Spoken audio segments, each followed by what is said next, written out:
Normal हालत में जब जिस्म एक्टिव होता है तो मेडिकल साइंस ये बताती है कि दिमाग में से ये जो लेफ्ट साइड पे दिखाया हुआ है बीटा लहरें खारिज होती हैं।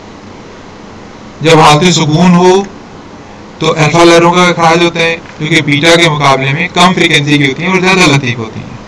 हत्ता कि हालत नींद में इंतहाई लतीफ़ और कम फ्रीक्वेंसी की डेल्टा लहरें खारिज होती हैं। इस तरह जागने और सोने की हालतों में मुख्तलिफ लहरें खारिज होती हैं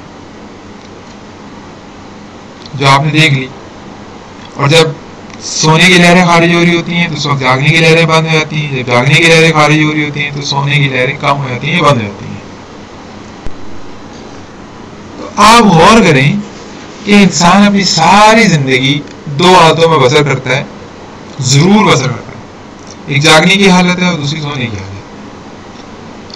जागते में वो खाता है, पीता है, बातें करता है, खुश होता है, गमज़दा होता है, खौफज़दा होता है, और सोते हुए भी वो खाता है, पीता है, बातें करता है, खुश होता है, गमज़दा होता है, खौफज़दा होता है, जिसे हम आमतौर पे ख्वाब या ड्रीम के नाम से भी जानते हैं। खाने पीने, खुश होने, गमज़दा होने, पढ़ने, मिलने जुलने की तमाम एक्टिविटीज़ वो दोनों हालतों में करता है। फ़र्क सिर्फ ये है कि जागते हुए वो जब ये तमाम एक्टिविटीज़ करता है तो उसका मादी जिस्म इस्तेमाल होता है, जबकि सोते हुए या ख्वाब में जिसको आप कहते हैं इस जिस्म को इस्तेमाल नहीं करता, लेकिन उन तमाम कैफियत को से गुजरता है।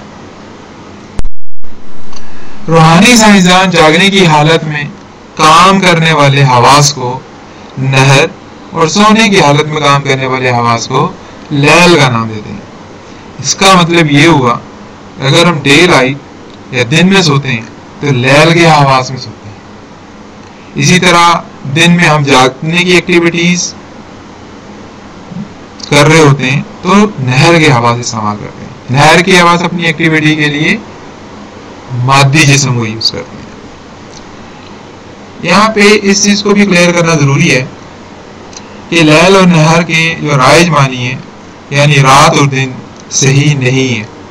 दिन का मतलब सूरज की रोशनी का होना है और रात सूरज की रोशनी का मौजूद ना होना है। दिन रात की इस्तिलाहें हमारी दी हुई हैं, ये हमारे फहम मुताबिक है। हमने देख लिया, एक्सपीरियंस से भी गुजरे हैं पूरे में। इंसान दो हालतों में जिंदगी गुजारता है।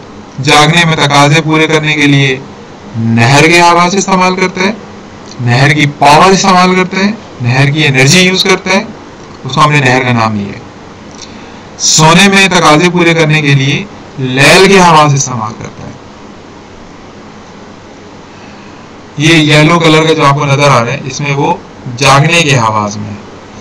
अब इन जागने के आवाज से वो सोने की हालत में दाखिल हो जाता है या सोने की हालत में चला जाता है, और कभी इस ब्लू से अगर आप देखें तो सोने की हालत से वो जागने की हालत में चला जाता है। कुरान में सूरह आले इमरान में